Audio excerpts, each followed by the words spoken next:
Ven.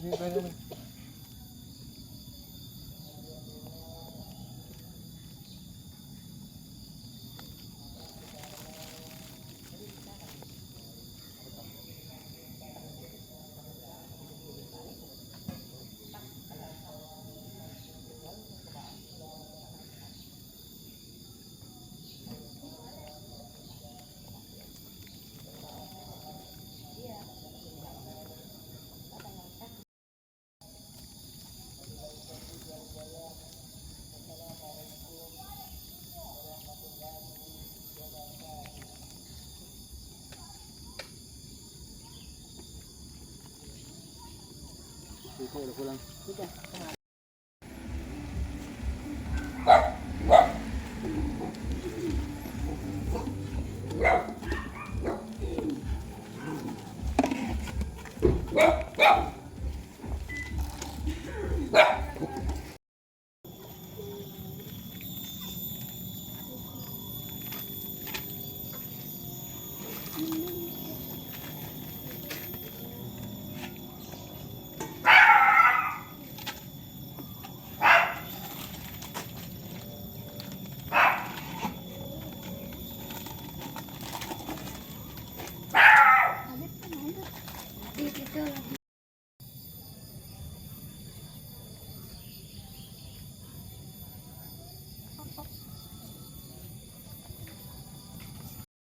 Dalam aja. Punya ke dari nenek. Kemarin hari Ibu minggu lalu. Hari Ibu. Iya. Gara-gara nenek.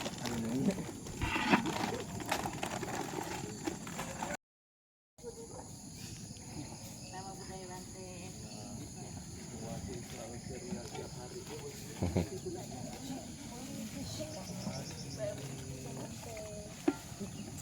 Selamat pagi Banten kecil. Udah percaya, udah bikinnya selamat pagi Banten.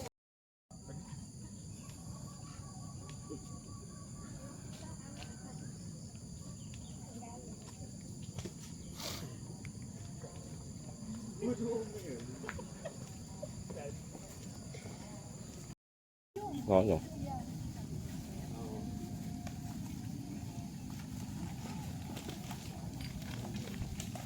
Malam minggu ini hari ini. Bantu jompo.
Nama budaya Bante, adanya takutnya. Prancis tahun berapa itu?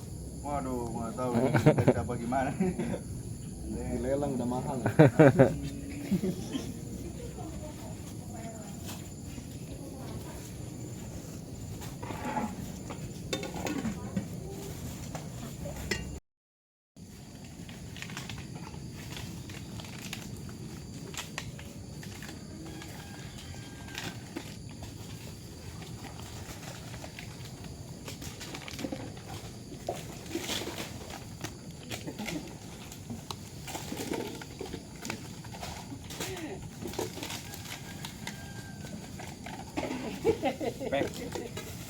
Jangan.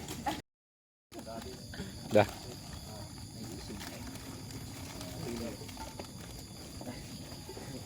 Nah. No.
Tapi saat mau makan, Ya ini kita udah siapin air panas ya dua ini.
dia dorong aja gitu, dorong.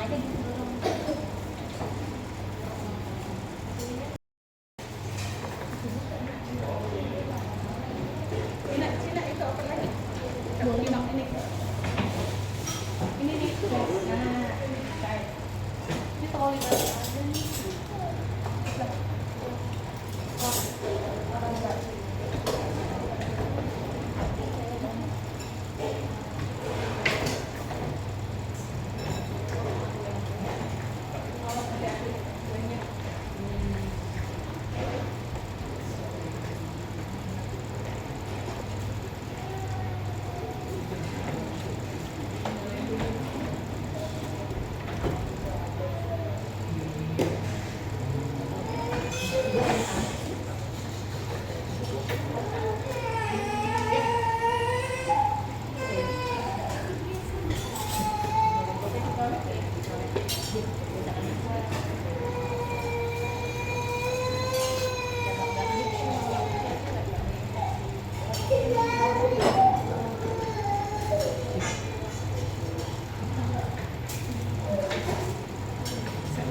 Udah kok. Udah.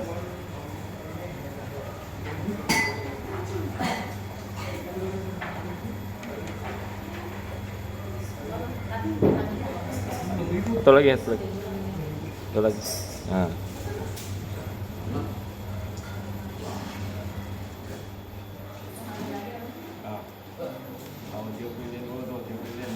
Harapan doa semoga apa ajalin doa apa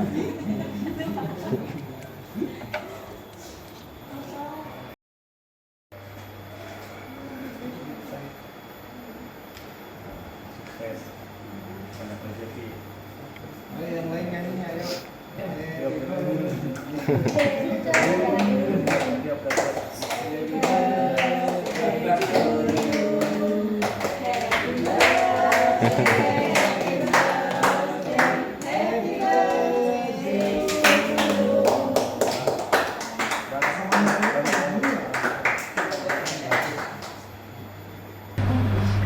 Yang bawah, yang agak aja satu cukup kan? Satu. Iya.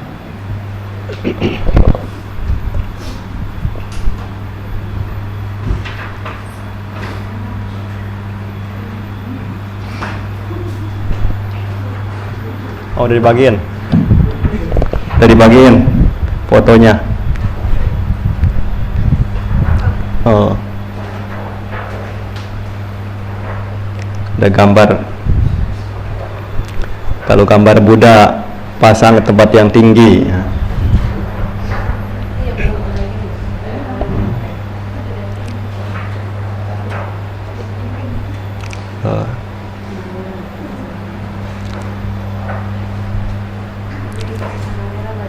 Boleh.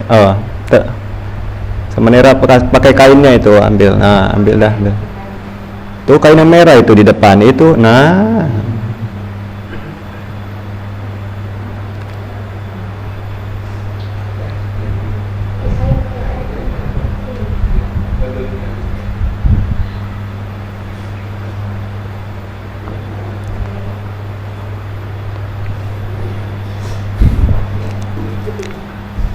Namanya Buddha Metta dari India, yang di Buddha Gaya. Rupang Buddha yang dituakan, dianggap sakral di dalam stupa Buddha Gaya. Saya sendiri belum pernah lihat, belum pernah sampai India.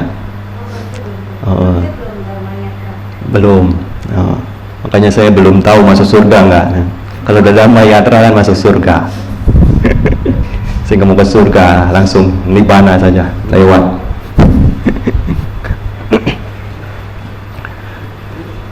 Nah, hari ini tanggal 22 Desember 2024. Nah, kebetulan hari ini ulang tahun, ada adik saya ulang tahun ke-21.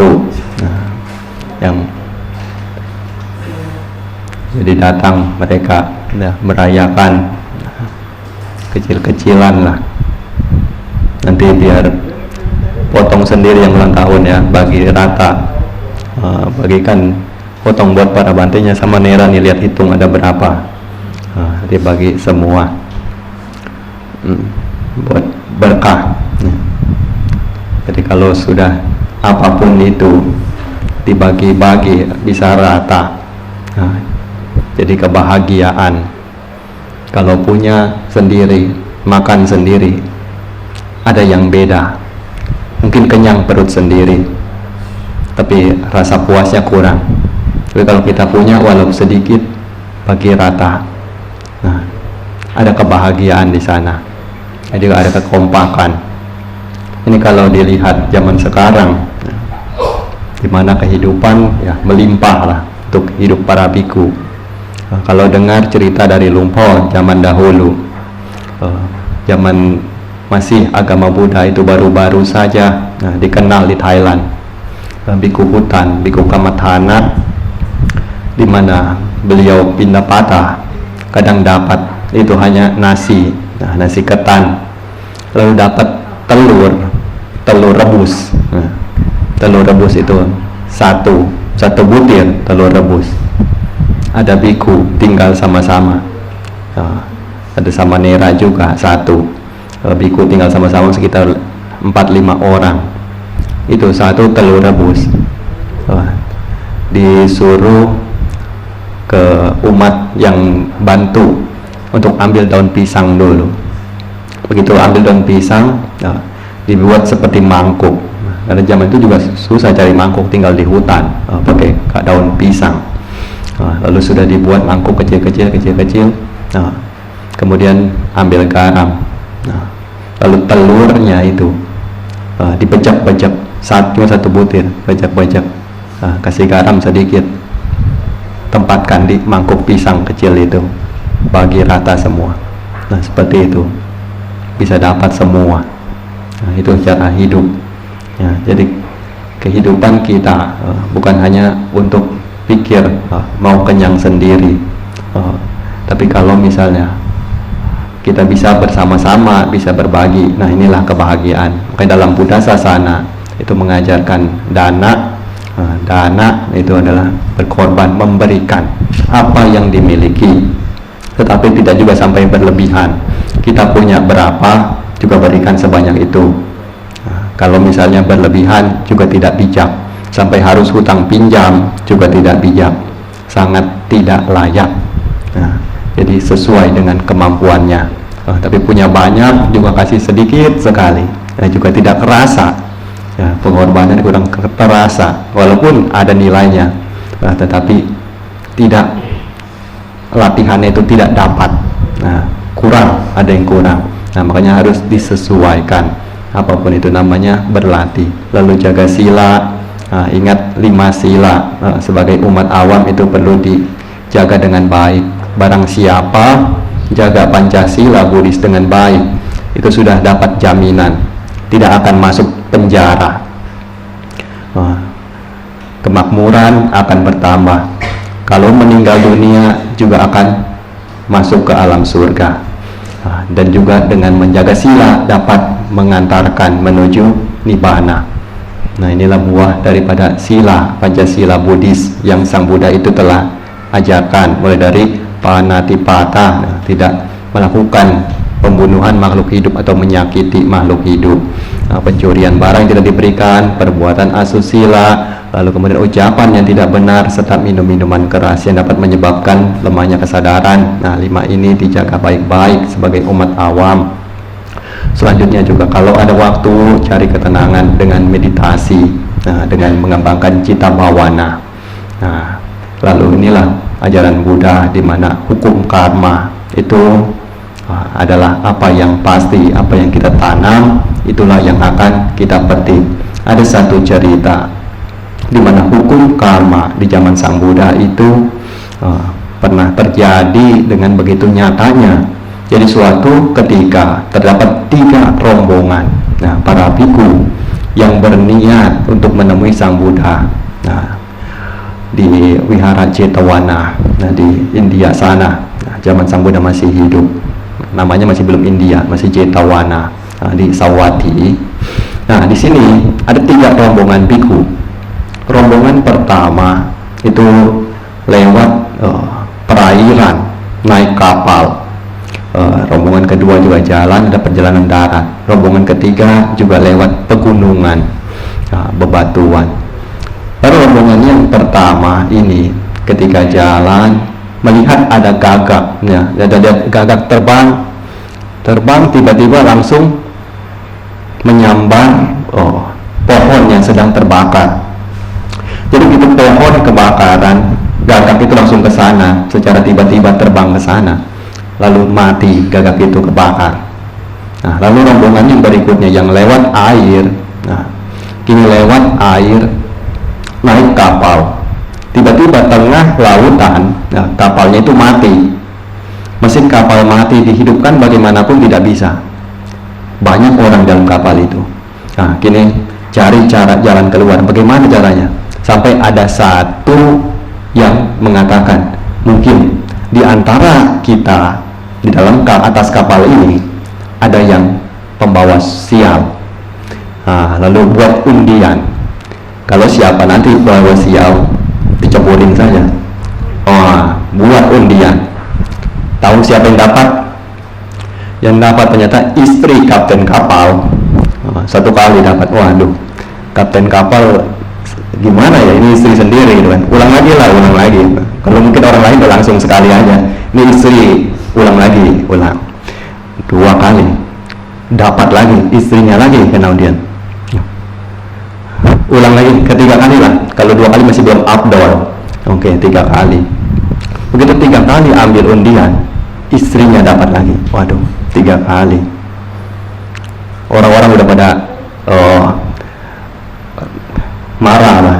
Ini benar-benar itu pembawa sialnya gitu. Sudah cepat ceburkan gitu kan. Akhirnya kapten kapal pun ya mau tidak mau sudah 3 kali. Lebih mementingkan juga nyawa orang banyak. Akhirnya sudahlah, kamu memang mungkin pembawa sial juga. Akhirnya disiapkan untuk diceburkan. Tapi kapten itu punya permintaan. Istrinya itu nanti diikat semua, lalu ditempatkan juga, diikatkan batu agar tidak sampai itu naik lagi. Karena kalau nanti naik lagi, kaptennya itu lihat lagi, jadi ada rasa sedih. Jadi biar langsung tenggelam saja. Masukkan pakai pasang pemberat, lalu langsung diceburkan. Akhirnya mati. Tidak lama kemudian kapal itu pun nyala. Dan benar, memang itu pembawa sialnya. Kapal itu nyala. Akhirnya biku itu di dalam kapal itu juga simpan cerita kejadian ini. Nanti begitu sampai ketemu Sang Buddha mau tanya, ada apa sih ini? Akhirnya rombongan yang berikut lagi masuk gua. Kebetulan hujan deras, masuk dalam gua. Tidak sengaja di dalam gua itu tiba-tiba batu langsung tutupin mulut gua itu. Semalaman biku itu terjebak di dalam gua, tidak bisa keluar. Sampai pagi juga tidak bisa keluar. Orang sudah berusaha angkat, tidak bisa. Sampai begitu agak siang, tiba-tiba batu itu bergeser sendiri. Nah, ini juga biku ini juga jadi pengalaman. Nanti ketemu Sang Buddha juga tanyakan. Akhirnya ketika sampai tiba, ketiga rombongan ini sama-sama sampai bertemu dengan Sang Buddha. Rombongan pertama yang melihat gagak yang secara tidak tahu entah bagaimana tiba-tiba langsung masuk ke dalam pohon yang terbakar lalu mati. Lalu rombongan yang kedua itu lihat istri kapten kapal yang dapat undian diceburkan. Lalu rombongan ketiga itu terjebak di dalam gua yang entah kenapa tiba-tiba batu besar menutup. Lalu tanyakan kepada Sang Buddha. Sang Buddha katakan kalau semua yang dialami oleh 3 rombongan para biku ini merupakan apa yang sudah sesuai dengan hukum karma dari masa lampau. Mulai dari yang pertama, gagak itu di kehidupan lampaunya pernah menjadi seorang petani, punya seekor kerbau, tapi kerbaunya tidak mau bekerja, malas sekali. Akhirnya petani ini lihat tidak ada gunanya ini kerbau, saking marahnya, akhirnya diikat kerbau itu, ikat semua kakinya, lalu dibakar. Di sana bakar hidup-hidup. Nah, dari perbuatan buruk itu petani ini jatuh ke alam neraka, dan setiap kehidupan berikutnya selalu mati dalam keadaan terbakar. Nah, gagak itu pun ya si petani itu. Lalu yang rombongan berikutnya, istri kapten kapal. Istri kapten kapal ini kenapa bisa sampai diceburkan di tengah lautan? Nah, pada kehidupan lampau, istri kapten kapal ini adalah seorang gadis, sangat cantik juga, punya seekor anjing. Seekor anjingnya ini kemana-mana selalu mengikutinya. Tapi seekor anjing ini di kehidupan lampau itu adalah suaminya, pernah pada kehidupan lampaunya. Jadi anjing ini terus kemana-mana ikut terus, dampingi, sampai suatu ketika si gadis ini bawa anjingnya lewat, ada pemuda-pemuda lalu mengejeknya karena terlalu dekat dengan anjing terus menerus, pikirnya anjingnya nih kekasihnya. Nah, akhirnya gadis ini malu lalu marah, diusir bagaimanapun itu anjing kembali lagi, tidak bisa. Dengan sangat marahnya lalu memutuskan untuk siapkan rencana membunuh anjing ini. Dia membunuhnya dengan cara ceburkan ke sungai.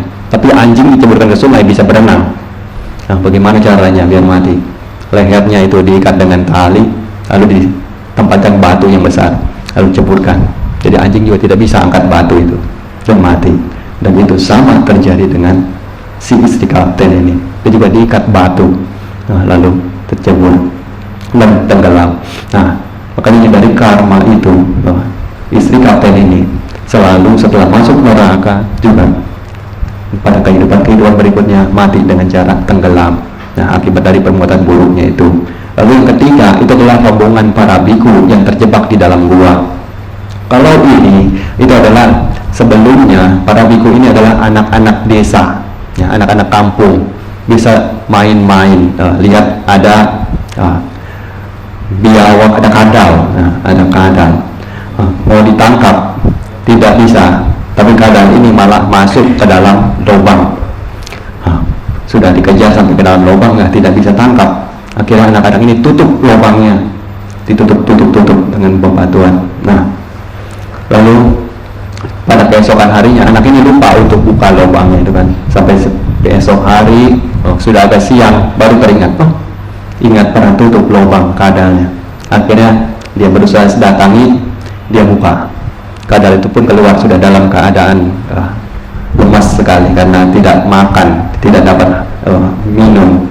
Nah, akhirnya walaupun untungnya yang kadal itu selamat. Nah, dari kehidupan inilah biku itu, anak-anak itu jadi harus menuai karma buruknya pada kehidupan itu, masuk ke dalam gua, ya terjebak di dalam gua seharian, tidak makan, tidak minum. Nah, inilah yang namanya karma. Jadi dalam Buddha Sasana kita perlu mengetahui bahwa apapun yang kita tanam, apapun yang kita perbuat, itulah yang akan kita tuai. Jadi dari cerita ini juga bukan untuk menakut-nakuti, namun lebih kepada agar kita jadikan pelajaran, agar kita berhati-hati, waspada, dan kita ketahui bahwa ajaran Sang Buddha itu merupakan ajaran sebab akibat yang berdasarkan kebenaran. Ya, selanjutnya pelimpahan jasa Anumodana ya bertekad pada saat para Bhante dan Samanera membacakan kata Anumodana.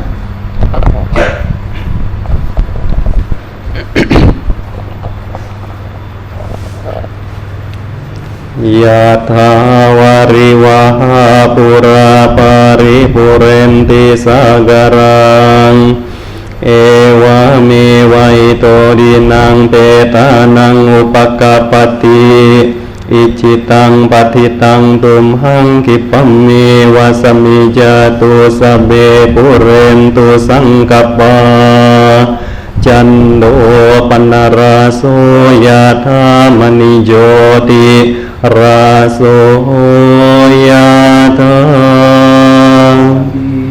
tiyo wiwajantu sabaro winasatum mate bawatwantarai sukhi digayuko bawa biwandana sili sanicang wuda pacang cataro dhamma wadanti ayuwano sukhang balang ayuwadaka danawadaka siriwat daka yasawadaka balawat daka wanawadaka sukawadaka hotu sabada dukaro gabaya werasoka santu cupadawa anik antaraya piwina santu jate jasa jayasi didana งลาบังโสทิภกยังสุขังบาลังสิริจาวันโนจะโบกังอุดิจยสวาสัตตวาสัจจะอายุจะจีวาสิริภวันตุเตภวตุสัพพมังคลังราคันตุสัพพเทวตาสัพพบุตตานุภาเวนัสสะดาโสทิภวันตุเตภวตุสัพพมังคลังราคันตุสัพพเทวตาสัพพธัมมานุภาเวนัสสะดาโสทิภวันภวตุสัพพมังคลังราคันตุสัพพเทวสัพพสังฆานุภาเวนัสสะดาโสทิภวันตุเต